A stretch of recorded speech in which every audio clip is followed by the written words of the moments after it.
Hello and welcome to Never a Foul. This is your football daily update. I'm here with Cass, Ty, and Sava, of course, from Football Heritage TV. We're here to talk about Liverpool's midfield problem. They are quoted a lot of money, 70-80 million pounds for Crystal Palace, Doucoure. Michael Olise to Chelsea is on.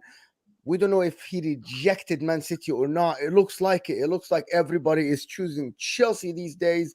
Gravenberch is linked to Man United, is linked to Liverpool as well. The midfielder, the Bayern Munich, the Ajax guy is linked to them. But there is some news. This super midfield at Chelsea, what is their ceiling? Liverpool, what are they going to do without the midfield? Also, Spurs, are they going to get a striker or not before the end of the window? We're here to know from Sava. Of course, he has the insight. He does have the insight. Do you not? But how's everybody feeling today? How's everybody feeling? Russian. All good, man. All good, my end. Yeah, man. You know, you'd think Ty's got some flipping light on next to him that's absolutely orange. He's got fake tan on or something. He's using from his missus. This guy is looking like an Oompa Loompa, man. I'm coming to see you after this as well. See it in the flesh, but nah, man, it's good. So, obviously, to be back on as well. I had a nice little break, but obviously, my Never a Foul family love you. Make sure you liking the video. Make sure you subscribing. Check out Football Heritage as well for Sabba's content. And you know we've got a lot to talk about today. So yeah, man, it's going to be good. But I'm thinking, where do we start? I think it's got to be Liverpool, maybe, because it's the first one in the title. They're the ones that have had the window, should we say, of promise to hell at the moment, because I was sitting there in the first few weeks of the window thinking, okay, McAllister 35 million, great deal, which I think any club would take that. And then obviously you got Szoboszlai coming in. Yes, he's coming in from a Leipzig team and it's coming into the Premier League. It's going to be different, but he's got that creativity that they've missed with since Coutinho's left, I'll say probably 4 or 5 years ago. And I'm thinking, okay, right, they've got sort of a number 10, number 8 midfielder, and they've got someone that can play number 8, number 10 is on in McAllister. They've got 2 midfielders there. Now go out and get the midfielder that the people want now, which is the defensive midfielder. No one really expected Fabinho to go at the start of the window until that happened. And then obviously James Milner's left as well, and Henderson. So we've already said it before in previous shows. The experience and everything's gone from that midfield. We saw against Chelsea, they showed glimpses in the first 20, 30 minutes of sort of more dominating the ball, sort of penetrating attacks. But then once plan A kind of went and Chelsea and Pochettino made a couple of adjustments, I felt like, where are Liverpool going from here? And they need someone this window in that defensive midfield role. And obviously they're looking at Cheick Doucoure, who I think is a good player. Don't get me wrong. Like, I actually thought he had quite a good season at Crystal Palace last year. He gets booked a bit regularly, but he's mobile. He's got the tenacity and stuff to, suit the Premier League. But when I look at Liverpool and I'm looking at, okay, Lavia, who's not a full-on defensive midfielder, but you got Caicedo, who they were linked to and they agreed a fee with. And then you're going to Doucoure, who is 80 million quoted from Crystal Palace. I'll be honest with you, good midfielder, but is he 80 million? Is he going to be the big difference to Liverpool? Yes, he's a defensive midfielder, but I'm not convinced. Like, I think Doucoure is cool. It's him and Lerma at the moment for Crystal Palace. I'm like, you know what? For Crystal Palace, that's solid. But Doucoure for 80 million, I just feel like Palace know that they've got the money to be spending, guys. And I think that's a lot of money, if I'm totally honest with you. Yeah, in my opinion as well, I think the fact that maybe some people are in hope that it's going to be 50, 60 million, that's ridiculous. Why I say it's ridiculous is because, one, they just signed him. 2, Olise is about to leave for 35 million, right? So remember when Ajax had to sell us Alessandro Martinez and the price for Anthony went up as well after all their sales? And 3, if you're going to be quoting Mark Gay at 50 million, what the hell do you think a midfielder is going to be quoted at? Exactly. So 50, 60 million is not going to happen. And you just shown your hand 110 million for Caicedo. So, like along them lines. And then Lavia, they quoted him. They said a 60 million fee was agreed, but he decided to opt to go to Chelsea instead. So if you're looking at Lavia, Caicedo, and everything else that they might be selling in and around Palace, he's going to be costing around, I'm going to say about 75, 80 100%. million. And Cash, do you know what the magic thing as well with that is that Lavia, despite his potential, is coming up from a championship team. So they're quoting 60 million from a championship team, right? And also, we've got to remember, even from the Jack Grealish transfer to Man City, everyone was moaning that 2 years ago that, he's not a £100 million player. I agreed. I said, yes, he's a 65 million pound player. However, it's what he's worth to the club. Now, Doucoure is one of the best midfielders for Crystal Palace. So Crystal Palace is thinking, right, we've got 2 weeks left of the window. If we sell him, we've got to then try and get someone else in. So they want to maximize their money as much as possible. So I understand that Palace would want 70 million, for example, say that, because he's really important for them. He might not be the world-class defensive midfielder, but for them, he is really important. And that's what people have got to factor in as well. So I hear it. Yeah. What do you think, Sav? Yeah, I think it's gone crazy, isn't it? I think Ty's absolutely spot on. The transfer market now, it isn't dictated to what a player's worth. It's to what a club can get for him, right? And everybody knows now. We talked about this the other day, Kaz. There's a lack of top midfielders around Europe. And that is why everyone's scrambling around for like the kind of same 5 or 6 names all window. All window, it's been Lavia, it's been Caicedo, Alexis McAllister, Soboslai, right? I feel that the art of people going out, other than Brighton, the art of people going out and scouting these players when they're younger and actually developing them and bringing them through seems to have completely died a death, doesn't it? So as I said, other than Brighton, look, Doucoure, I think he's a good player. I think he's a good player. Is he 80 million? I mean, is anyone 80 million? For 80 million, used to be buying players like Kaka. Like, do you know what I mean? Yeah, people, that's what I match winners. Yeah. Right, match winners. Now we're talking about defensive midfielders that are going for 80 to 115 million. It's like, wow, you've got to have some effect on the game, right? You've got to be like N'Golo Kante for 100 million in that midfield. So, look, it's all a bit crazy at the moment, but I think you guys are all right. Everyone knows Liverpool now have got that money. And the worst thing that happened for them was the rejected bid not for Lavia. I think everyone knew that was coming. It was the 110 million rejected bid for Caicedo that made everyone go, you have got transfer budget. So I think they're in trouble. I had them down as second at the beginning of the summer, by the way, because I truly believed they would have addressed this by now. Yeah, I hear the logic on that. Now I'm looking at it going, I don't know. I think teams will run through that midfield for fun. So I'll be a little bit worried. I think, Salvador, this makes the window worse because, like I said at the start, because they got McAllister and Soboslai so early on, we all thought, like you did, right, Liverpool were actually addressing the midfield. They're doing their business. Yeah. They started so promising to now end like this. I think it reflects on them even worse because they started off so promising. They're linked. They're also linked with Polina as well, by the way. They just recently got linked. It's remember, this is all rumors. How long is he out for though, Cass, from the shoulder injury? I'm pretty sure end of this month only. Okay. So I'm gonna say he'd probably be fully fit after the international break. And that kind of makes sense. And I think Liverpool with the fixtures they got, they'll be fine until then. So they'll be all right to go and get someone. That's a game changer. That's a game changer. Take everything I've just said about Liverpool. You chuck Paulinho fit for 38 games of the season into that DM role. Now, all of a sudden, that's a really good midfield. And that's why just one component can switch you from being top 2 or 3 to 5th or 6th. That's the profile they should be looking at as well, Mo. Like Doucoure, he breaks up play and everything, and he just gives it nice and easy. And also, he can cover centre back. So it kind of makes sense for me. Like, he can definitely do that job. And even if yesterday I saw 80 million quote. Today I saw 70 and 80 million on, and they're not strong links. And then Independent, I believe, came out and said it's like 60 million. Then Miguel Delaney's, obviously, he loves Liverpool off anyways, and he just sucks them off. So he's going to say under 50, which is not going to, trust me, Crystal Palace are going to be asking for a lot of money, because they don't do, they don't do business quick. What have they done this window as well? I think they also, in a way, I feel like maybe they could do with the money, as well, because Palace, like, when they got Lerma in, and that was a free transfer. Yeah, and it's just that makes you think everything. I remember when Jordan Ayew was covering in centre mid last year. I couldn't believe it. But yeah, I think like 60 million, 70 million Polina, especially if they get that big price for someone like Mitrovic.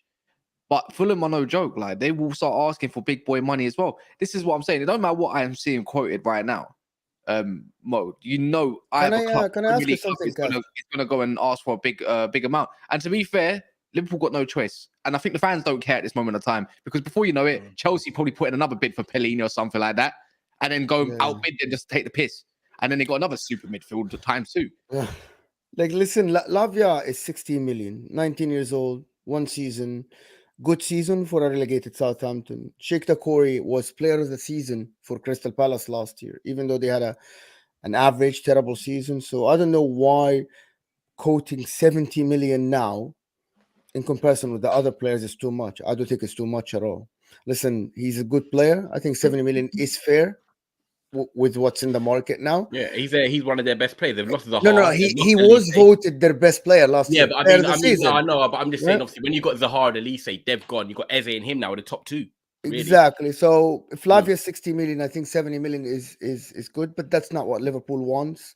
I think he's a good player, but I don't think he is the one that they need. If he joins them, for me, they are still the same. They need another one.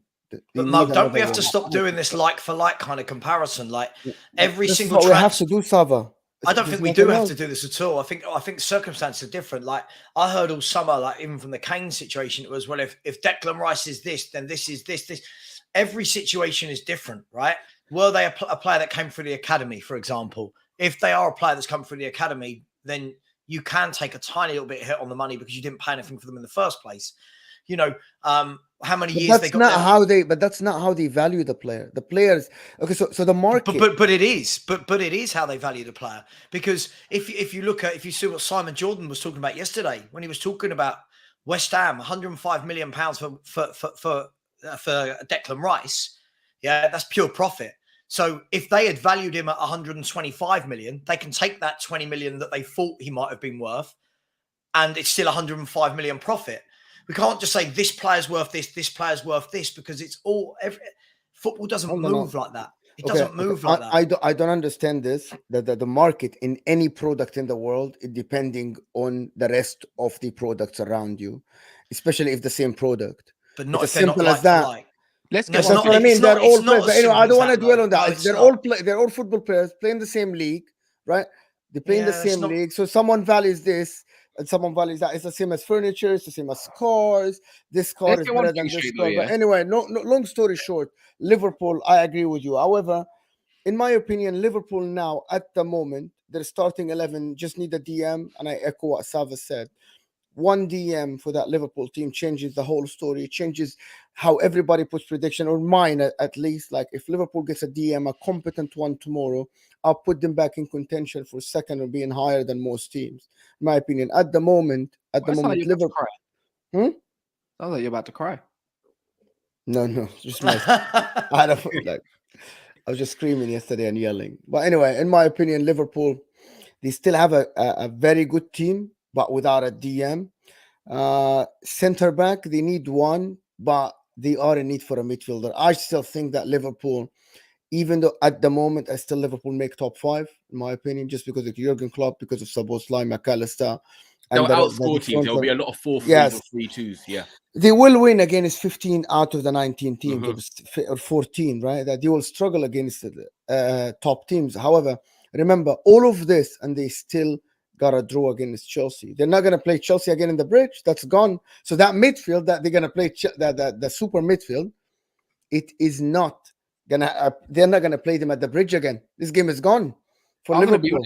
Cheick Doucoure is 10 times the player that Lavia currently is as well. So if you're thinking about 60 million Lavia, or let's say 70 million Doucoure, I'm taking 70 million Doucoure because he's 23. I wanted him when he was at Lens last year, by the way, before he went to Palace, as one of the options alongside Kamara as well. I'm thinking this is a no-brainer for Liverpool. I think the profile of what Cheick Doucoure is, just because he plays for Palace and there's one youngster that's got hyped up because he got all the eyeballs. Go look at that type of play we've been saying that Liverpool probably need all summer. Someone that's going to break up play, not the what-if product. I think Doucoure is young. He's still got a lot to grow into.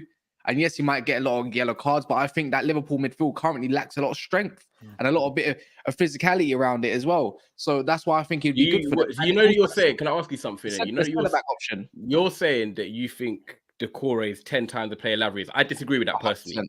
100%. I disagree massively. Yeah, I agree massively with that. And also then, so if you're saying that, do you also think that his ceiling's higher than Lavia as well? I don't know. At this moment in time, probably it's in the same boat. Just because I've seen Lavia do a nice Really? few twisted. Just because I've seen Lavia do some nice twists. Nah, I and just feel like when you watch a player, you could just see. yeah, but I some- could see what the core is in a side where he's like it was only an attacking output of Palace that was quite bad. If you actually go watch him rather than the guy that's highlighted because he's 19 years old. Yes, he's got 4 years on him, but look at the core in his profile. I think he's more suited to a Liverpool than a Lavia ever was. Right? That's what I mean. It gets undermined because one guy's in the spotlight and the other one isn't. Don't get me wrong, Lavia's got a lot to go into on potential, but I'm looking at what's happening right now. And I think someone that is more able and someone with the grittiness of like the profile of Doucoure, I get what you mean in terms of he's suited to Liverpool right now. But I think they're two different things. Saying that he's suited to Liverpool and saying he's 10 times the player Lavia, I think they're two different arguments. I like Lavia, what he brings, but I saw the defensive aspect of Southampton too, so I want to judge it off that. And I don't care which team it is. Kaz, can I check another way of looking at this as well that I think we're overlooking here is when we're talking about price of players versus other players and what's he worth and is he better than him? Who's bidding for Doucoure all window? Right? Right. Okay, but this changes the price. You look at Lavia, look at Caicedo. You have a bidding war. You've got Liverpool and Chelsea. These guys are in bidding wars for these players. If Liverpool go in, listen, I'm just going to make up some numbers here. I'm just making it up. I don't know anything about this. If Liverpool went in and tested the waters with Palace and went 45 million for Doucoure, and they come back and say, okay, we want 65, and they meet somewhere in the middle at 55, that makes sense. All the while, no one else is bidding for him. Because for a club like Palace, what we've got to look at as well is how much does a club like Palace rely on fees like that coming into the club? So when we're saying this X player is worth that, so this player is, no. It's all got to depend on the contract length, the club they play for, how desperately does the club need to sell. 55 million to Palace, 60 million to Palace could completely be a game changer, right? Yeah, for them, 100%.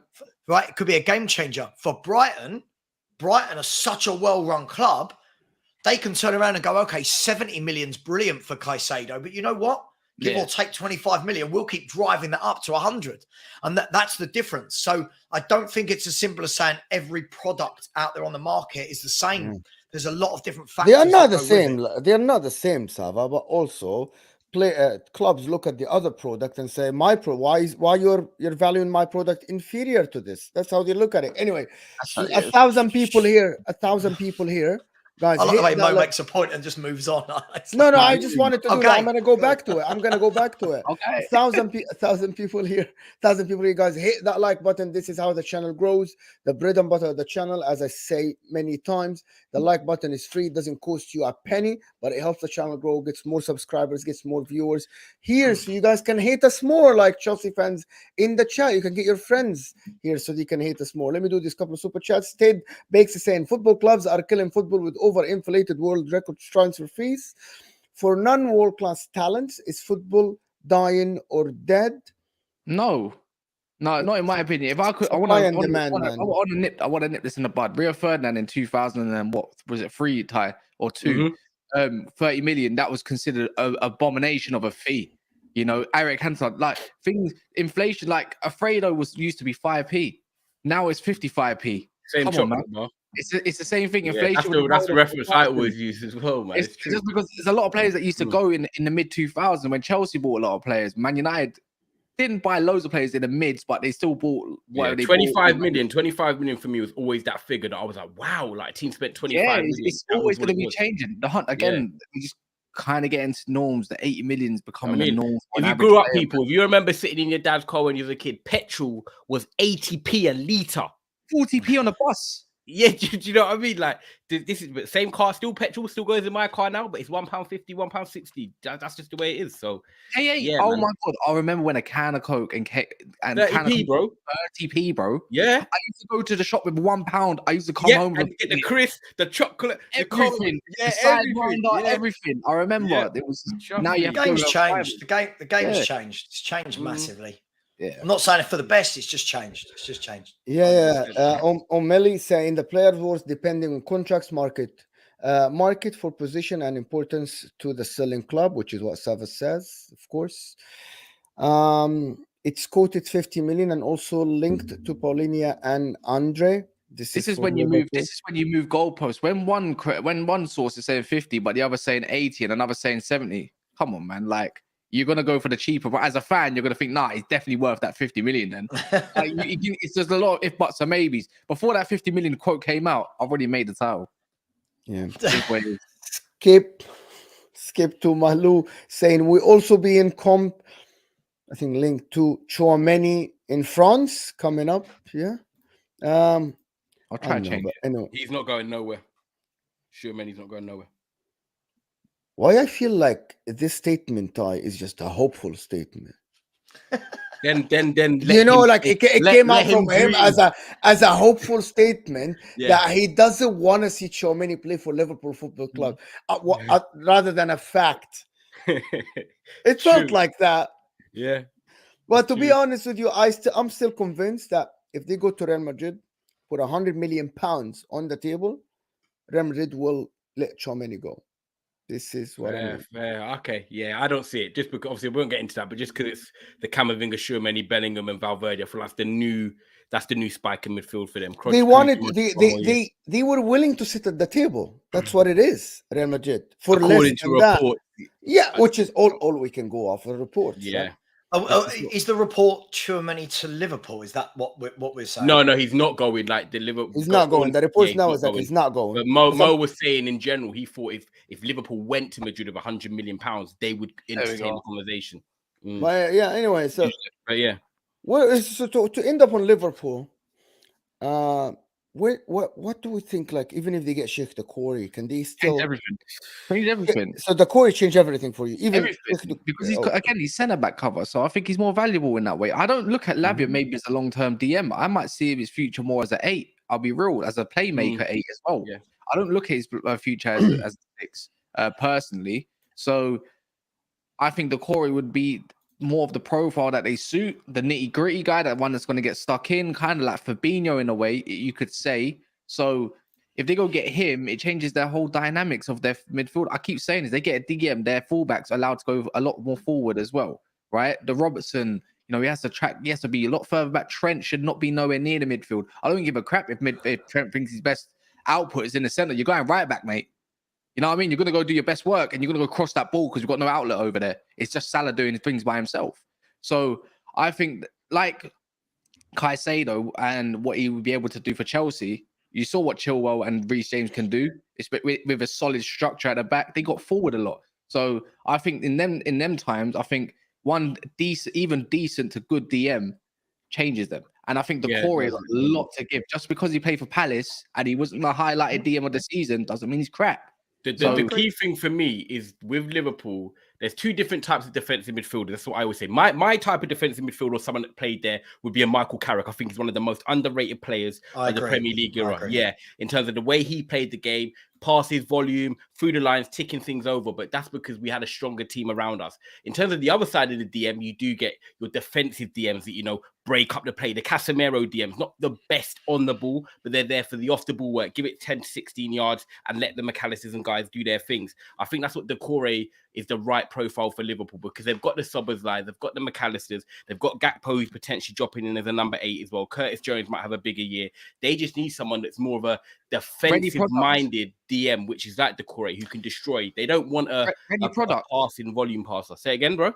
The ready product. That's what I'm saying. They need a bit of a ready product. They want someone that's going to come in there and just do that dirty stuff. By the way, tell me why they need 2 DMs. They've already got Bajcetic as their young upcoming DM. Do people not rate this guy or something? I see him as a 8. An 8, maybe. But I look at him as a DM, and I look at Jorginho and look at Bajcetic, and I think you know what? It's again a different type of profile. And that's a perfect example to Cass. If they got a Jorginho Liverpool tomorrow, I would not be like, they've sorted it out, because he's a volume passer, sort of dictate tempo midfielder, and I think that's what they don't need. But if they got both, then brilliant. But I mean, if you gave me Doucoure or Jorginho, I feel like with the way Liverpool play, they need someone that's going to be physical and destroy and more in there. And don't forget, like someone says in the comments, Thiago is a fabulous midfielder. He can't stay fit, but if he's fit, what a player! What a player!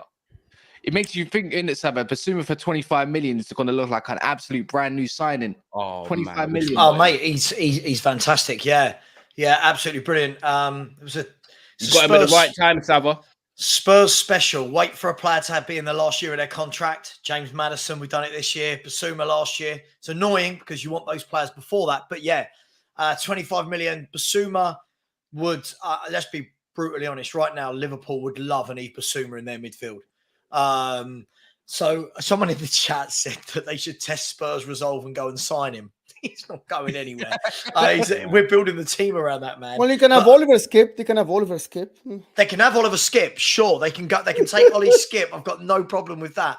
Look, it's all very different. It's all very different, right? Like Ty's spot on again. You get different types of DMs. Like for me, my favorite player in the world in that position is Rodri at Man City, and Rodri's not a run around like a headless chicken type DM. Rodney's not Rodri isn't a monster. I'm about to call him that now. Yeah. Rodney. Hey, Rodney. He's not he's not going to tear around like a Caicedo, for example, but he does exactly what Carrick did. He sits in front of that back four and he keeps the game ticking over. Yeah. And for me, it all depends on how you play. For City, perfect, because they play this kind of keep ball, tick-a-tacker type game. For Liverpool, they don't tend to play that. Yeah. Liverpool are a little bit more dynamic, a little bit more energy, get forward quickly. For that, I do think you need a bit more of a Doucoure, a Caicedo, a bit more of the legs and running. But look, I think we all agree, right? They've got to, for Liverpool's sake, I don't care, I don't support Liverpool. For Liverpool's sake, in the next 2 weeks, they've got to sort out, for me, that midfield area. And I still think, I'm going to call it, I still think they need a centre-half. I think they're very light in centre-back. Yeah. Because Konate, injury-prone, as we've seen, talented, but injury-prone. Van Dijk, we know he's never going to be the Van Dijk of 28, 29 years of age. He's his age, and he's had injuries. And also, I think as well, where you just mentioned 2 weeks, that's funny enough, Sava, because that was going to take me on to my next point. They've got Bournemouth at home this weekend, right, Liverpool? That should be 3 points in England here. They win 4-0, Salah gets 2 and so forth. You move on. The week after that, they go to Newcastle away. Now, we're talking about a Newcastle team that just got Tonali, Liverpool. They got Tonali in, and then, powerful midfield. Bruno, powerful. Joe Linton. What are we saying? Joe Linton. Runners. Look what Wolves just did to Manchester United with Cunha, with Yao Gomez, with He's a little player, running through our midfield like that. Liverpool's midfield reminds me a bit of Man United. So you've got the Soboslais and McAllisters in terms of the eights sort of profiles like Bruno and Mounts, but you haven't got that DM. And if Wolves can do that to us, I'm not saying that our shape is the same as Liverpool's, but as an example, people, if Wolves can do that to us, just imagine what the runners like Tonali, Joe Linton, Bruno Guimaraes, Isaac dropping deep, even Harvey Barnes. He's got Harvey Barnes on the counter. Yeah. That would, for me, I'm screaming. They need a DM before that game. That makes you think about Matheus Nunes when he was linked to Liverpool. That 40 million looked like a bargain now, doesn't it? And I was screaming for Man United to go get him, Palhinha. Both of them. I wanted him. The box-to-box of Szoboszlai, Matheus Nunes got written off last year, by the way, because he's in a crap Wolves team. This is what I mean about people look at a team doing crap and they think he's crap. They're not crap. Kaz, one of my biggest pet hates. It's like when someone goes to buy a player, like I heard it, people going, oh my God, Spurs want Maddison. He got relegated. Yeah, but Leicester didn't get relegated because of James Maddison. Like James Maddison isn't the reason. Do you know what I mean? Like, Kaz, I'm don't get me started on James Maddison. People will hate me if I say what I say. I'll say it. No. Wait, I need to have this debate with you. What you're about? You're going to put. No. Down, he's a big Maddison fan. I am as well. One of the biggest Maddison fans. Yeah, he's class. He's a class act. Oh, he's going to say Maddison's better than Erdogan. Do you know what, Sava? Yeah, just quickly, you got a phone call, Cass? No, I wanted to show people what to do. Oh yeah. Please, it is about 1,400 people here. Come on, we're not even at 300 likes. Like over 1,300 people in here, and Roms is screaming in the chat whatever he's screaming. Yeah, I'll take a draw at St James's. See, look, man, look. This is all it is. Look, can you not see the? Can you see the like button, people? There's over 1,000 people in here that have 1,100 people in here that haven't smashed that like button. I've lit it. Thank you to me for smashing that like button. But have you? The live chat's there. Exit the thing. You know what to do. Come on, man. Guys, If you guys can get that to 500 literally now in the space of the next 5 seconds. bang, cross off the light chat, get that to 500. It does help us reach another audience as well, people that are watching football all around the world. We get people from Kenya, Hong Kong, Australia, USA, everyone watching. So it is great to spread the love, man. So thank you. So guys, and also, in the comments right subscribe now, to Football let me know. Heritage as well. Give me all that. Down In the below. comments now, let me know where you are tuning from. Just type the name of the country you're tuning in from. Early morning for me, afternoon UK for the don't count. guys. I don't care if you're from the UK, by the way.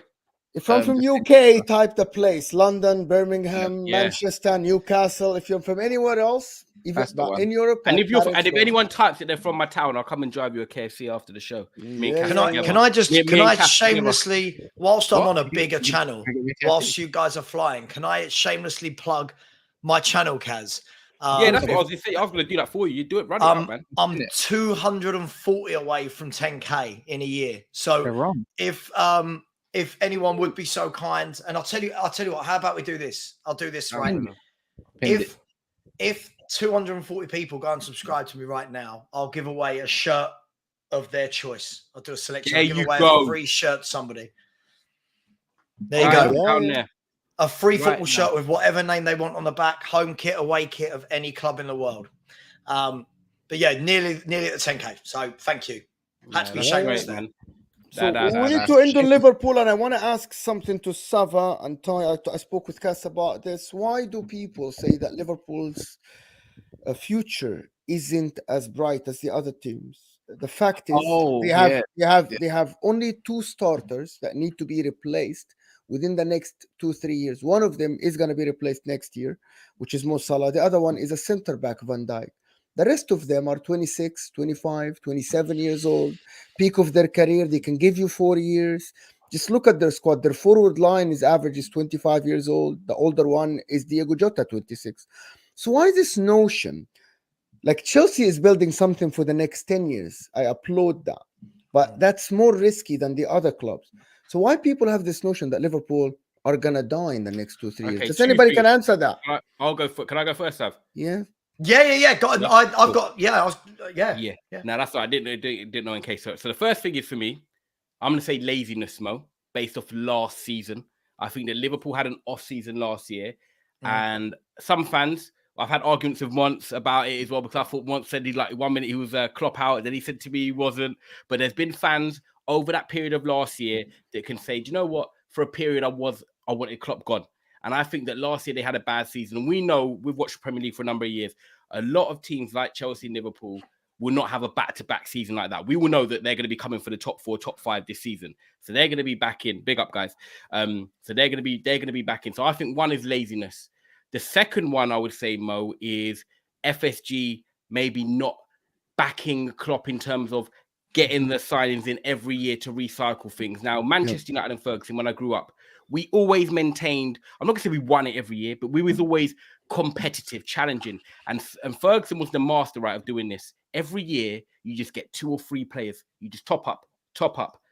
And what it does, you keep the main players, but also you just bring that new fresh mentality that makes the good players have to still stay on top of their game. Otherwise, they're going out the side. We signed, I think it was Anderson. I loved him from Porto. We signed him when we had Michael Carrick and Scholes thriving at that time.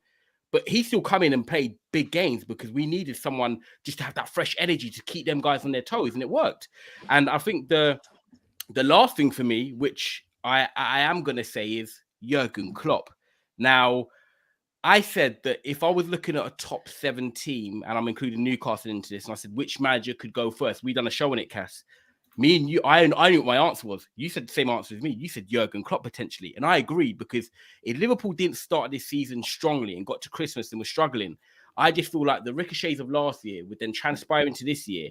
And it wouldn't be that he's going to get sacked, but I feel like it would be a mutual agreement in terms of, do you know what? I've done the best I can now. You maybe need a new direction, and the club then agree to it. However, if Klopp goes, then what does that do to the board? Does that potentially expose them, because Klopp's been carrying that ship under FSG for quite a while? So I feel like there's actually a combination of things. I think they're going to be okay, but if Klopp goes, it's the Klopp and FSG. Has he been carrying them, or do they need a new direction? The FSG board haven't backed him fully with the new signings when they've needed to over the last 2-3 years.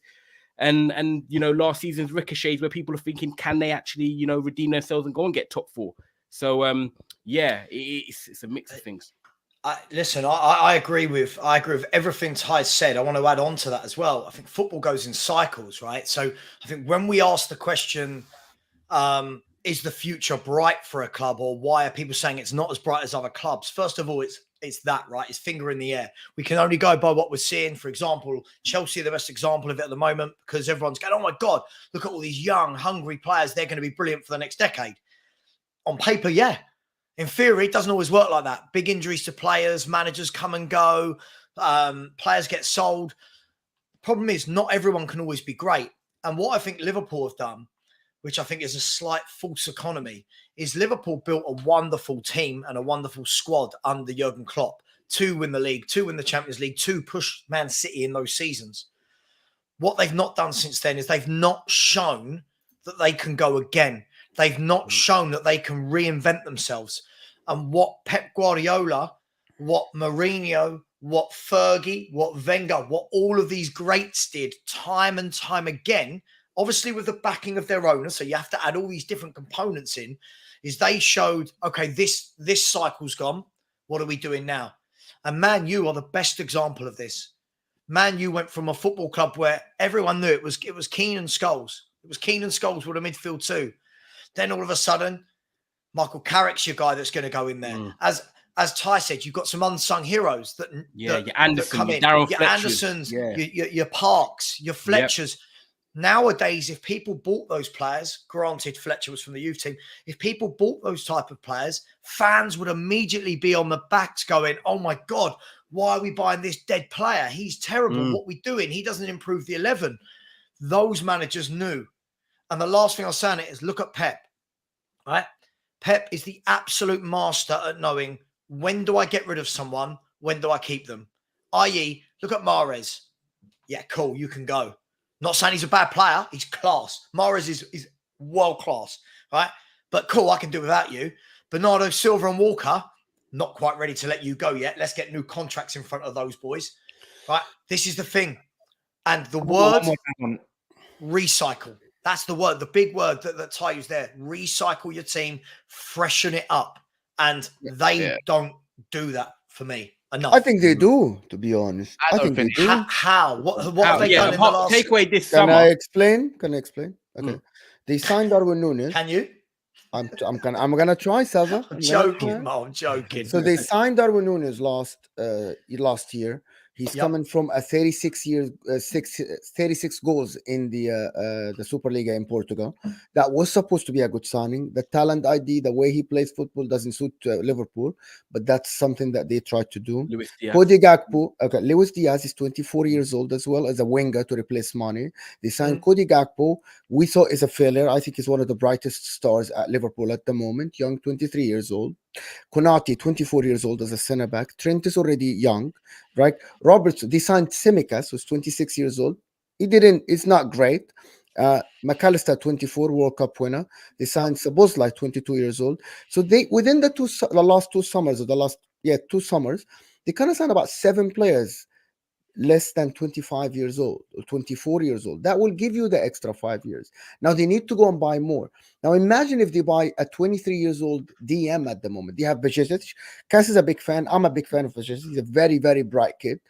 So that's about 7-8 players less than 24 years old. So they are renewing the squad. The problem, I think, with us is that we're looking at this Liverpool and we're seeing Mo Salah, we're seeing Van Dijk, we're seeing Alisson.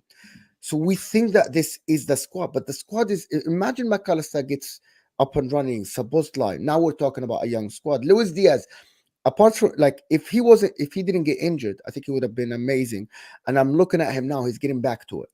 So Liverpool are renewing their blood in the squad, but slowly. But the difference is, Mo, they tried to do it all at once. The other clubs we're talking about, it will be 1 or 2 a year. So if you look at Liverpool have literally drove that team into the ground to the point where they've gone, this front three needs refreshing all at once. This midfield three needs refreshing all at once. The bigger clubs will go, that little player, tweak there makes a big difference. That player, this is his ceiling this year. Go. And I think, listen, I don't disagree with you. I agree with you. Isn't it? Just a counter to let you finish. Just a counter. isn't it only this summer with Liverpool with the midfield, which is, I disagree that I don't agree with them that you cannot just change the three midfielders right away and ask the new three midfielders to hit the ground running. But it was necessary because they were slow before. So at least but Mo, they are But that's trying the to point, do it. Mo. But That's the we point. are They should have people are introduced praising one last year. Okay, Yeah, so why are exactly, people yeah. praising Chelsea then? But hang on. When you say people are praising Chelsea, at the moment, I don't think anyone's praising Chelsea. Chelsea at the moment is a massive risk. What they're doing is either going to massively work or crumble. But the problem is Chelsea got to exactly the same point as Liverpool. Chelsea got to the point where it was Ziyech had been there years. How long had I forgot his name. 7 years, had been there. 7 years, Kanté. 4 years, Kovacic. Cheick. All these players have been there many years and they've had a rip out in one go. The problem for Liverpool was they had brilliant years. Then when you're thinking, right, you've got to change that midfield, change it up. They went into the season with all of them again. Now you've got to hope all three hit the ground running to have a good year. I say all three. Yeah, so when I say, so we agree, Mo, because I I say it's actually too much agree with risk. you. I say it's too much risk to replace your midfield, assuming that the new guys are going to come in, gel, and you're going to have a season of your life, because each one of them was great in their previous clubs. I'm like, this doesn't work like this. Sure. Because Mo, what it feels like for me is me and Sav actually agree with you in terms of, yes, they have bought players, but I think the cycle and the way they've done it, it's like they got Diaz and Nunes and fixed the attack, but then left the midfield. Whereas managers like the Fergies or Peps, they might bring in one defender, one midfielder, one attacker, and it's sort of more spread then. And I criticize Liverpool. So for me and Daps talked about this. I said I actually blame Jurgen Klopp. You've been given the money. You saw the opportunity in Gakpo and you jumped on it. Instead of you in that January transfer window, try to go sign a DM, a midfielder, and then you can sign Gakpo later. But some clubs just talk about the opportunity. Anyway, guys. Guys, I'm gonna run the lights because there's 1,700 people in here, which is fantastic. It's a mid-afternoon show. There's a lot of you guys here. We should be nearly on 1,000 likes, guys. I'm gonna set you a mission. If you haven't liked the video yet, please just click off your live chat, hit the thumb, and get that love going through the world right now of football, because we're giving you a great show with great content. Also, please make sure you send love to Football Heritage. Savas just said that already. His show is his channel is about 200 away from 10K. So if you guys go and subscribe right now, that's literally, an eighth of you guys here. Go and show love, get him to 10K. That'd be massively appreciated. And the super chats here as well. We're going to get read out, which is Official Carol says, loving the show, lads. Love from Lithuania. Love that you're watching from that part of Europe, bro. Really appreciate that. Hope you're having a great day. Say again. Nothing. And Mr. Sinclair says, self-sustainability means you spend what you make. So if no one wants to spend 10 million on and a Twix for Naby and Ox, you're stuck with them, and then you need to find a solution like playing Ox in the false nine. You do not need to play Ox in the false nine. Anyone? I'm kind of baffled as well. You're stuck with them. You need to find a solution. Basically, not getting rid of them quick enough. Basically, he's saying that if you don't sell play, okay, right. I'm gonna counteract this, Mr. Sinclair. You're saying in my head that if you don't sell a player, then you have to find a way to get them to work or play in your squad. So because Manchester United right now are not going to get rid of Maguire, we must find a way to play him. As a Man United fan, I wouldn't agree with that because I don't want Maguire playing. So if that's my way to sort of counteract your argument, that's how I'd go. Yeah, but the coach does. That's the problem. I haven't even had my 2 pence. I've been very silent. The coach does. That's the problem. Never heard that. I guarantee Cass feels the way I do. Yeah. You are a fan. I'm a fan. The coach has 4 center backs, right? He has to rotate. Maguire didn't go. He has games to fill in. This is a priority game. This is not a priority game. He has to find a way for Maguire to play. Otherwise, he's going to burn his defenders. That's the problem. Yeah, I agree with that sense. That's the problem. Not anymore. We've got Johnny Evans. I'd rather play Johnny Evans. Okay, so if you have 5, yes. Yeah, but we have 5. Yeah, we'll put Luke Shaw. Anyways, Chris, go on. So big up Chris. He says the Nunes transfer in hindsight set them back 2 windows. That 80 million could have funded the midfielder and the defender, while now he is riding the bench. That's an interesting argument because they've needed a defender, which we said with obviously the Van Dijk injuries. Konate's been proven to know that he's had injuries. Matip and Gomez, we all know since the lockdown season, they've not been the same. and they've needed a midfielder because Henderson, Fabinho, his legs have tied in the last 18 months. I think, Chris, that's a great super chat. If I could rewind the clock now and say I was a Liverpool fan, I would probably go down that route. What would you guys do? I'll get it. You know what? Yeah, I'm just gonna call it for what it is. Whoever's running Liverpool are total fucking idiots. Yeah, simple as that. Like, you lot are just saying, plain and simple, they're idiots. Since 2019, Michael Edwards left, and he was profiling all these players. Klopp has put into his own hands because they ain't had a proper director of football and pretty much getting the players he wants. The profile they've been going for, like the Thiagos, even McAllister's right now, doesn't suit what Jurgen Klopp's always done. Go look at your Dortmund teams and everything like that. Never had that kind of sort of profile, other than a Goetze, who's more advanced anyways in the 4-2-3-1 days. The thing is with this, Schmadtke's coming and he's had a lot on his hands to try and do in a short amount of time, right? That's it. FSG board, absolute idiots, yeah? That is what it is.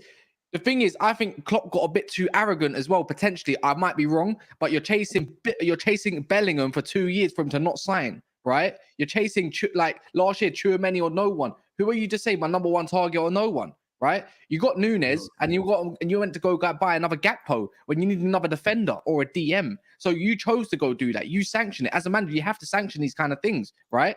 So that's the way I look at it.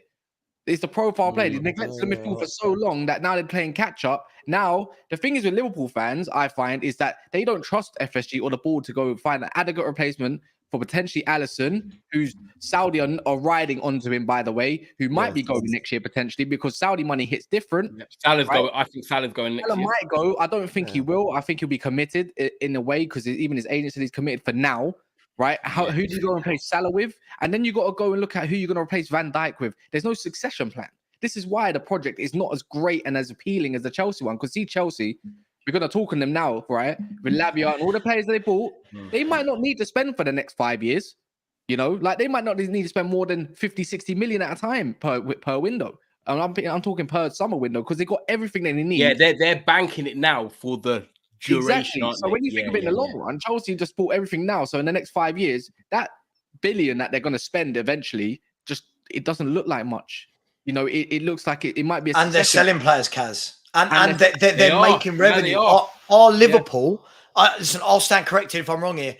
Where are Liverpool making fee? Where are they making fees from? I don't know what they got for Henderson and Fabinho this summer. 60 million combined, was it? I don't know if that. Do you know what I mean? Like this is what I mean. Chelsea are selling players from their youth team for. They got 130 million for Havertz and Mount. Let's face it. Why would you buy Nunes when you needed a Firmino type player, right, to go do that job? Why buy McAllister if he doesn't fit your pressing system? So if you tried to go around to a second version of a way, that might not work. Because to be honest, we could all be wrong here, and it might start working as soon as a DM comes in, right? Like there's that big possibility. Gakpo.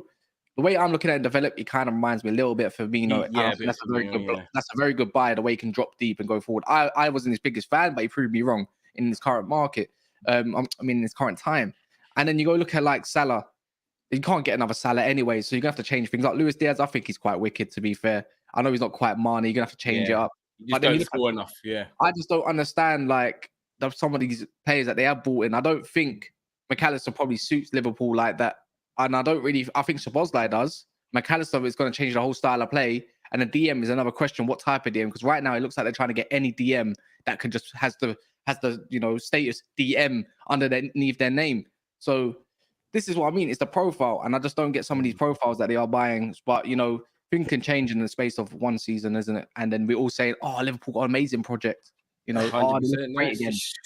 Once Liverpool get a DM, to be honest, then we can analyze it. Then we can actually see how Liverpool are gonna play because it's that the right side is exposed. He kind of wanted to change the way they play, which is something that we haven't seen since like 7 years with Klopp now. So now he's gonna change it, but he doesn't have a DM because he's stubborn as hell. So for me, but if once I see the DM they're gonna get, I'm gonna start.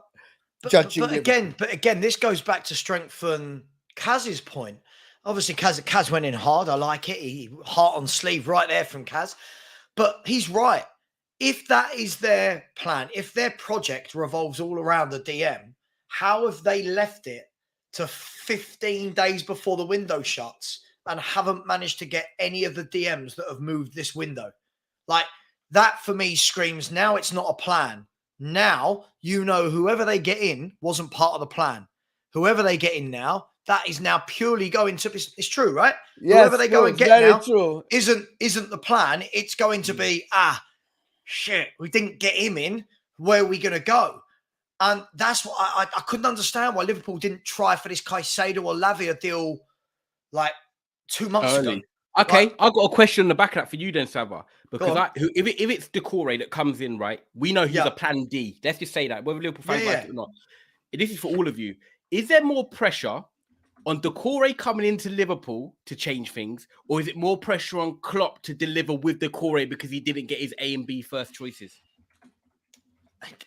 It's pressure either way. I mean, if you're going to pay that much money for a footballer, it's pressure, right? But at the same time, me as a fan, I turn around and go, okay, well, you've not really given Doucoure now the best opportunity because you're bringing him in without any preseason with his teammates. You're bringing him in.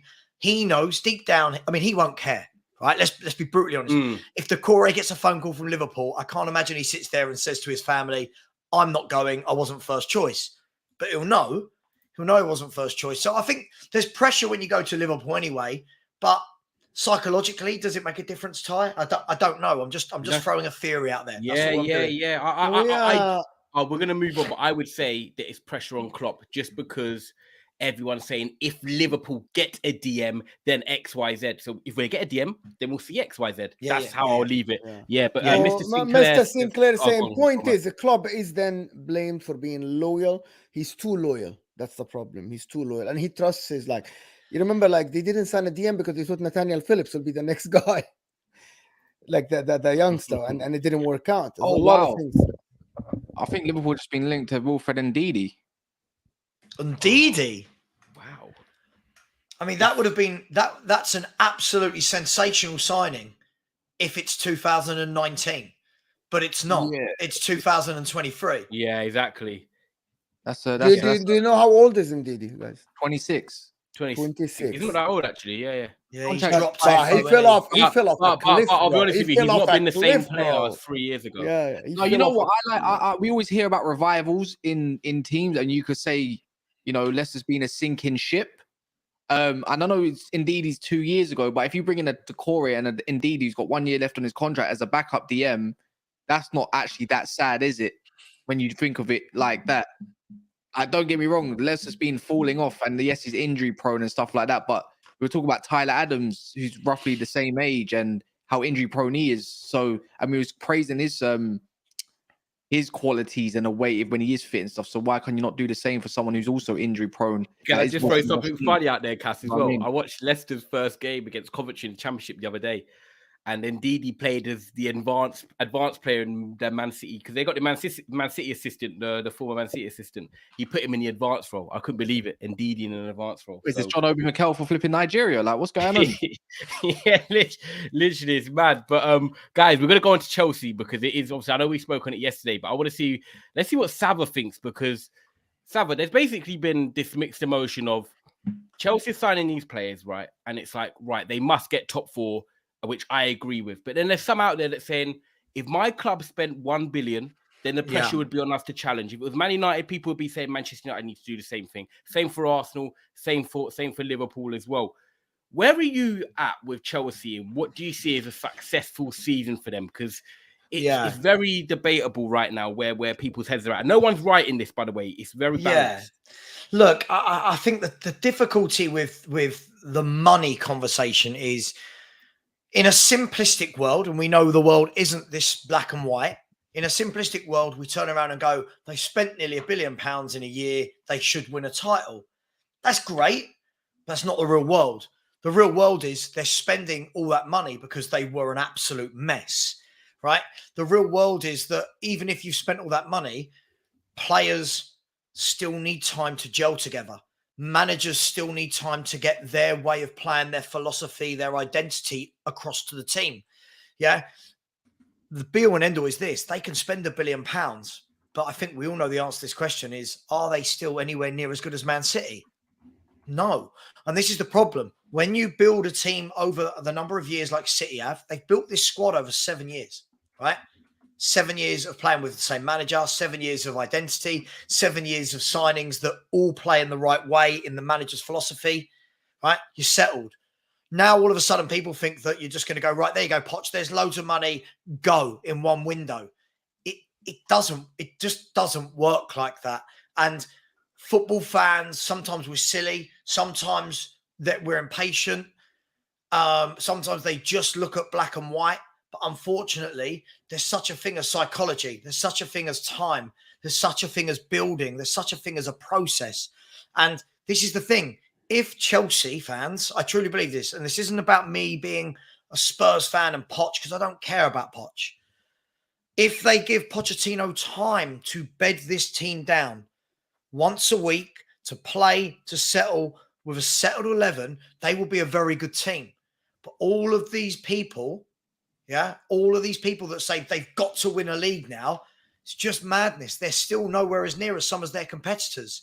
Their players are brand new. Their managers brand new. Time is needed. It's gone right out the window, Ty. It's gone right out the window. Can I ask you something, Ty? So hold on. Go If Ten Hag joined Manchester United last year and he was given 500 million, okay, what would be the pressure, the expectations from him? What would that be?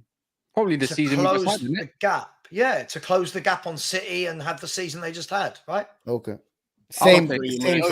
we overachieved. We overachieved last year. We got to the position you could say is a false position in many ways, but when you think about it, we did have Europa League on top. So when you deep we could have won a double. that FA Cup, I would have demanded that FA Cup as well.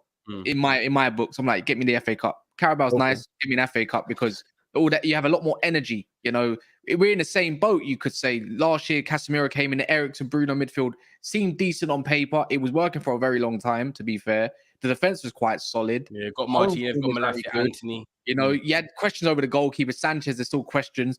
But the thing is, there's one goal scorer up front. That's the same thing with Chelsea. Do you get what I mean? So when you think about it, it's similar positions. They spent more money, obviously, than what we did. But it's when you deep it, you know. This is why I said. So now I want to explain something about this. So realistically, what Chelsea did, I actually went and I read and I put a tweet. Somebody shared that like an article or whatever. Lucky in the comments. Oh yeah. Anyway, so long story short, Chelsea, instead of spending 800 million or whatever over 5-6 seasons, they spent it in one window and they spread the cost over the 8 years. Okay, so this is brilliant from them. If they can do that financially and account, that's brilliant from them. The amount of players they got together, they have to gel, they have to work, they have to get them together and create a team that works. Pochettino is the best guy to take these guys forward. On paper, this Chelsea team is still, in my opinion, in the 5th best team in the country, just because of one thing, because of the front line is very like, I don't know who's going to score goals. Jackson is still unknown entity, as we say. But this Chelsea's project is exciting, but it has a lot of risk in it. It's very exciting, but it has a lot of risk in it. If it works, it might be great in the next 10 years. If it doesn't work, it's going to be very hard to actually replace all of these people. People keep telling me that Chelsea offer low wages.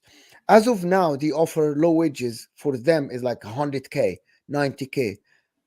But you offer 90K or 100K for 8 years. Saka is on 195K for only 4 years. So for me, this Chelsea project is very risky. Todd Bowley is a businessman, brilliant businessman, because he found this loophole or whatever. And he was able to replace the whole squad in one window, spreading the cost over 8 years. Brilliant work from him. But the 8-year contract for me is a risk. Like if my club did an 8-year contract, I'll be sitting there and saying, but what if half of them don't work? When I said that yesterday, what if half of these players that are a 90K or 100K or 80K don't work? What would I do then? This is my only concern. It's high risk, high reward, man. Look, I love what Chelsea are doing and Todd Bowley because I wish my owners would do it. That's all it is. Agreed.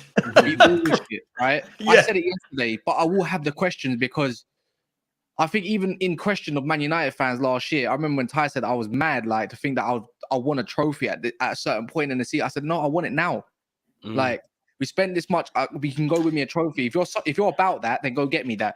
Can I ask you a question, Kaz? The thing is, I would say all I want Chelsea fans, some of them, not all of them, because I'm quite appraisal of them, to be fair. And we can always do the if buts and maybes, but I say demand some ambition from from your manager and your squad that you currently got and your one game a week, because I think it's doable and I don't think it's out of question. That's all I try to say. I don't care about going win a league. Fifth, I'm just saying, if my manager got 400 million last year and finished fifth, I'd have been fuming. It's different because you get Champions League this year. But I'm just saying, I just demand a little bit of ambition, because the thing is, and you know it full well, if it was a Man United, Arsenal, City even, you know, difference with City, they would have been demanding that treble instead than just the league, because they win it anyways. But it's the expectations of other rivals. You can't just give a pass just because it's a new project and they've been... hang on. I think there's a difference, Kaz, between giving it a pass and saying they must win a title. I'll ask you this question. Does anyone in here think they're better equipped than Man City to win a title? No. Nope. Be brutally honest. No. Okay. So then, if we all know that's a selection, right? You've got Mo's Inter Milan, you two are Man United, I'm Spurs, whoever we are, none of us have Chelsea blood going through us or Man City blood going through us. And we all just acknowledge there that Man City are still miles better than Chelsea, right? Yeah. Because Man City are seasoned, experienced winning manager, experienced winning players, amazing squad, the best striker in world football, arguably, right? Now look at Chelsea. Chelsea is brand new, right? That's the thing. I'm not excusing them. They have got to finish Champions League. They have to finish Champions League, right? Yeah. But if they don't win the league and people are going, oh, they failed, I think that's really short-term revisionism. And I don't think it shows people understand whatever walk of life you're in, business, football, home life, you don't click your fingers and suddenly catch up to the best in the world. It's a process. And Man City are the best in the world, whichever way you want to look at it. Don't say that. Don't say Chelsea fans don't like that. They don't like the word process. But unfortunately, their club was run so badly that they've now got to have that process. And it's everyone can't win it. Because I even said to my mate, he's a big Chelsea fan, Cass knows him, Claudio, he used to do stuff on the channel. And he was like, I understand if people are saying to me, we need to win the title because of the signings we've got in. But the truth is, I was saying last night, the age profile they've got of these players coming in is perfect for Pochettino. They're between 21 and 24 years of age. He's then going to have a year getting his identity across, like you mentioned earlier. We already saw mini frameworks of it against Liverpool in the second half. And I was thinking, you know what? They haven't even got Lavia and Caicedo into there yet. So once they add them in, they're going to be a breath of fresh air. You're going to see Chilwell and James probably playing more advanced because now Lavia and Caicedo and Enzo and guys can cover for them. But at the end of the day, the bottom line is, this is what you said, a working art, working process, whatever you want to call it, for a year. So my demands for Chelsea for a year are maybe to challenge for a domestic trophy, which would be a Carabao Cup like Ten Hag did in his first year, or an FA Cup. And top four, you must get. But next season, and I will put my neck on the line, I think that after this season, where Poch has had, a time to bed them in, they're only playing one game a week, whether they sign players or not, next season, they should be up there competing for the title. And I think that's a fair way to assess it. Get top four this year, challenge for a domestic trophy, and next year, after having a year of bedding your style and also adapt yourself to the Premier League. Because people have got to remember, some of these players they're signing have come from the French league or the German league, wherever they're coming from. They haven't even played Premier League football yet. Have they even won major trophies, really? Like Wesley Fofana is obviously coming back from injury, but Badiashile coming from Monaco. Dizazi's coming from Monaco as well. Michael Olise, despite the talents coming from a Crystal Palace, none of these have actually won one yet. So you've got to get that mentality in there of being able to win and suffer and win under pressure as well. And this is what Poch has got to do. He's not just buying players. He's got to buy players and build mentalities and build the process of his football into them. So there's a lot of things that come into it. So next year they should be challenging, but this year is about seeing better football and Poch molding them from sort of young men into men. Arsenal Fever says, name 3 Chelsea players that gets into City 11. There you go. Right, the fact that you're thinking, the fact that he's thinking. Right, you're right, Mo. This is what I mean. There's so many people in your chat right now, Kaz, going, Chelsea spent £1 billion. They must win it. No excuses. Jose did in his first year. Football is different now. Okay, hold on. Loads of clubs. Hang on, Mo. Loads of clubs have spent a lot of money. Loads of clubs have spent money. But someone has to be... Okay, so no one... You think that realistically Chelsea cannot win the title? I agree. I didn't 100%. I didn't say they with you. cannot. Okay, it's a possibility, but it's a kind of a risk. Like it's But not. for me, you've got a new manager that's got to implement a philosophy. You've got new players that need to gel together, right? A lot of new players, by the way. This is a brand new 24-man squad in a year, right? You've got culture that needs to be built, and then you've got to hope that clubs that are better than you right now, Arsenal, Man United, Man City, all of a sudden you're hoping that all of them have bad seasons and everything clicks for you. The odds on them winning it is low, is really low. So okay, so who's to blame? So who do we have to put the pressure on? Pochettino's experienced coach in the Premier League, right? He spent 6-7 years, right? Yeah, in the Premier League. Yep. Chelsea, they made him like they made him the coach. They gave him a lot of money, so someone has to have pressure on. Is that I know that realistically they cannot win the title, or Pressure for we what? shouldn't put pressure. We should wait. Is that what you're saying? No. See, no. That's not what I'm saying at all. There are different pressures. The only pressure isn't winning the Premier League title. For me, I think that the pressure on Poch is going to be right. Whatever happens this year, we must get Champions League football to get that revenue coming back in. Okay, yes. Okay. If they get Champions League football next year, they'll go again in the market. Maybe not as aggressively, but they'll go and pick up one or two top players. Then you're saying, right, now you're in a title race. But in year one, after Man City have just won a treble, and after the fact that Kaz's face told you everything, right? How many of those players get into Man City's 11 and everyone went? I can think of a few now. Let me do this quick. Tiang Yang Saka is on 300k a week for 4 years. What's 300k a week? Hold on, that's not true, okay? That's with bonuses, by the way. Donny LFC says not being salty, but Ten Hag and Arteta will be gone before Klopp. Maybe. Never. I don't think. Maybe. Who knows, man? Arsenal, apart from Chilwell, no one else gets into City 11. You know what? Last year, I would have said Reece James, maybe Chilwell because of fullbacks, but they play a different system now and they play with centre backs. I think a Levi Colwill could work in their new system. A Reece James could maybe in there. I think James over Chilwell now. The thing is, Levi Colwill, I don't think he's better than Gavardio. He's not better than Gavardio. No. So is he better than Nathan Ake? This is what I mean. He's only had one season. No, the last player is, I think, in a central midfield is maybe Nkunku, maybe Enzo, because they've lost out now in Gundo. I think Nkunku he was an 8, can play 8, can do 10. Reminds me of a bit the Paquetá, the Gundo kind of role potentially, maybe. So I think that could definitely work there. But the whole point is you can't name probably more than 3 max in your own. So you're right there. Doesn't that sum it up, Kaz? Doesn't that sum it up? This is the problem. Yeah. We keep saying these teams have to win the league because of what they've spent. You can spend whatever you want. You still haven't got Rodri. You still haven't got Erling Haaland. You have not got Vardy, Diaz, Walker, Edison. You're not there. And by the way, Man City didn't build that. Man City didn't build that in one summer. Nah. Look at Pep's first season. Yeah. Where did they finish? Let's go buy 100 pair of fullbacks, to go get where you wanted to go. You finished third. They finished third in his first season. No, I think they finished 4th. Was it 3rd or 4th? Whichever one it was. It doesn't matter which one. But Donny alluded back to his point saying, I don't mean this season, but eventually he thinks Klopp will outlast these players. Also, guys, there's 1,800 of you in here. Please smash the like button. I'll be on 600. You know you can get this to 700 likes. We've asked. Come on, man. 750 at least. Last time you asked as well.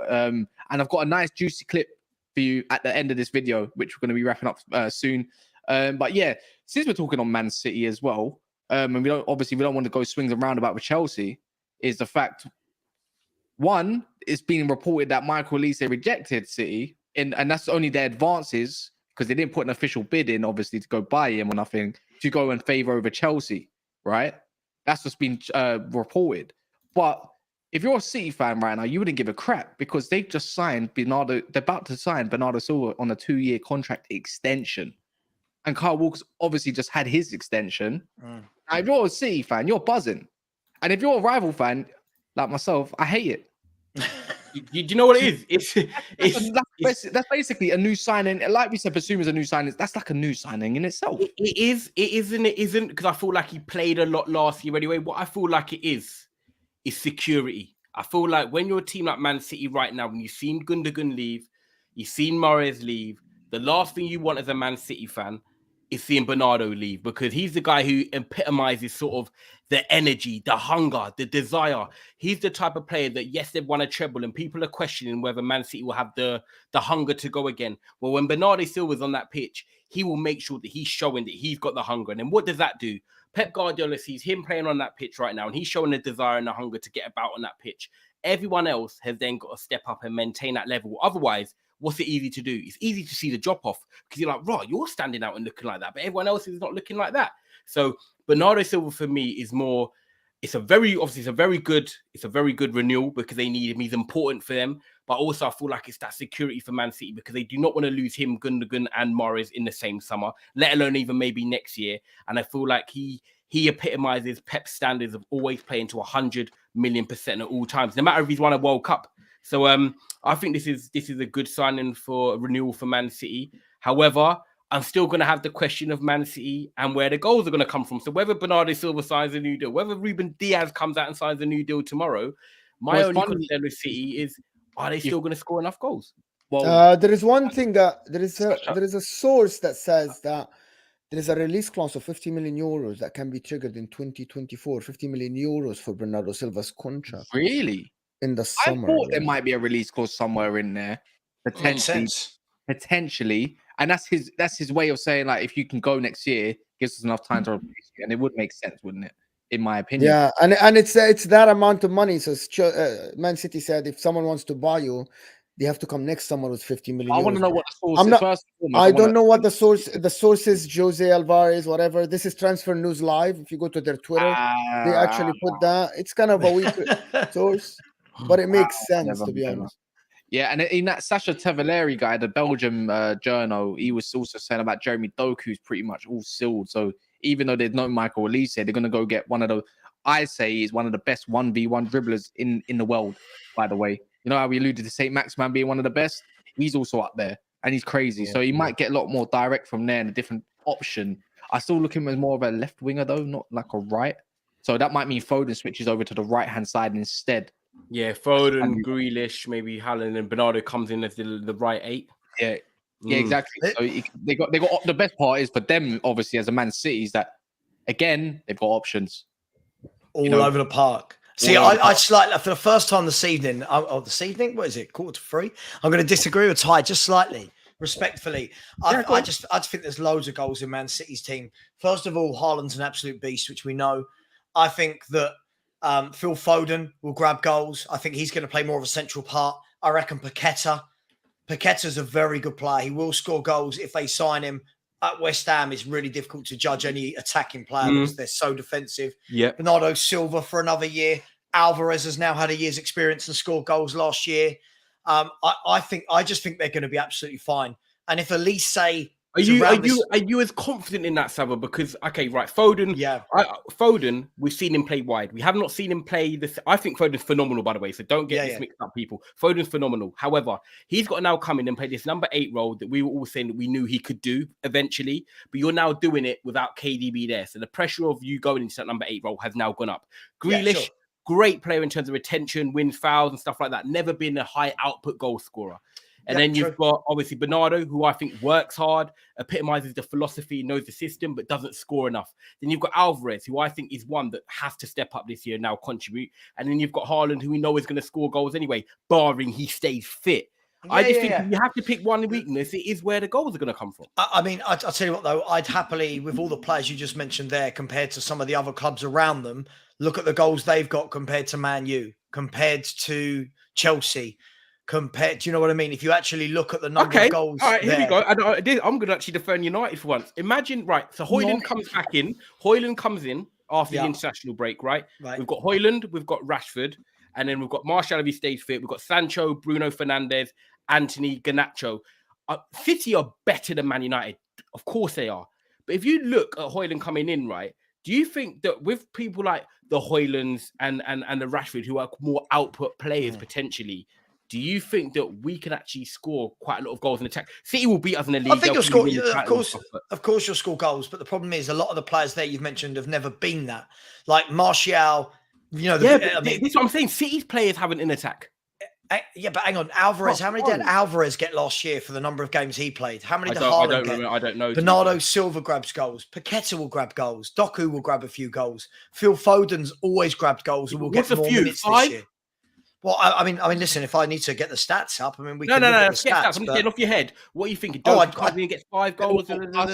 I suppose their test against Sevilla, where they've dropped a few of their players because some of them are not playing. We'll see tonight, right? Against a stubborn Sevilla side who loves the cup, right? So we can have this argument all day. But I suppose we're gonna wrap it up there. No, it's a great show. It's a great show. Yeah, It's it's gonna be great good. show. Yeah, Big up enjoyed Trevor. that. I don't want people to think United are finishing above City. By the way, I'm not saying that. You said it. You said it, man. You said it. Big up to the 700, the 1700, the 700 likes. I know not all of you have accounts. No, not all of you can be asked, but big up for the 700 likes. Big up for all the super chatters. We'll be back tonight with rivals as well, and you know it's going to be a hectic panel as per usual. And also, let me plug a little bit of Mont's stress. This is Mont's being stressed. His YouTube channel is in the pinned of no, not his YouTube. The video of this is in the pin. This club is embarrassing me. Couldn't even give me 2 days. Couldn't even let me rest. Couldn't even let me heal for 2 days. This club is embarrassing me. Man, I took my gal, took my drip, took my chains.